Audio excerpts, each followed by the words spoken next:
Alors, représenter la séparation des allèles en méiose. La méiose, c'est une division qui va permettre, à partir d'une cellule germinale, de produire des gamètes. Alors, quand je dis une division, en fait, c'est deux divisions. Mais au préalable, elle est précédée par une réplication de l'ADN de manière à produire, à passer de chromosome à une chromatide à des chromosomes à deux chromatides comme ici. Or, la réplication de l'ADN, elle est semi-conservative et elle donne deux chromatides qui sont strictement identiques. Ici, ce schéma est donc faux pour cette étape dès le début, puisque ici, si cette chromatide porte l'allèle S, la chromatide sœur portera obligatoirement l'allèle S, puisqu'elles sont issues d'une duplication des chromosomes avant la méiose.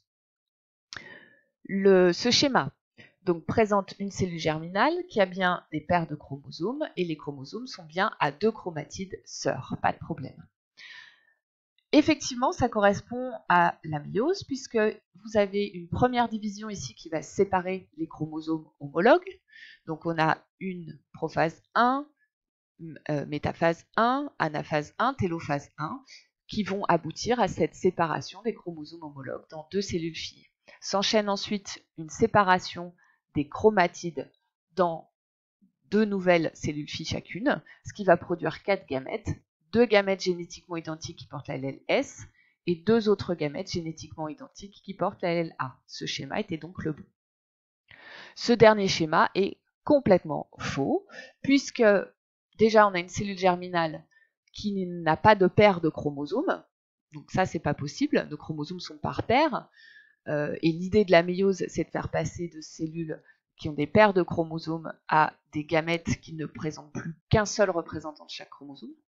Donc déjà, elle n'est pas diploïde ici, elle est haploïde, elle ne possède qu'un seul représentant des chromosomes, c'est faux. Deuxième chose, même erreur qu'au tout début, les chromatides sont identiques, issus de la réplication, donc là ça ne marche pas. Et enfin, dernière erreur, ça ressemble plus à une mitose où on sépare directement les chromatides. Or, dans une méiose, on l'expliquait tout à l'heure, il y a d'abord séparation des chromosomes homologues, puis séparation des chromatides. Voilà. Donc, n'hésitez pas à regarder à nouveau cette vidéo, vous devez absolument maîtriser cette représentation des méioses.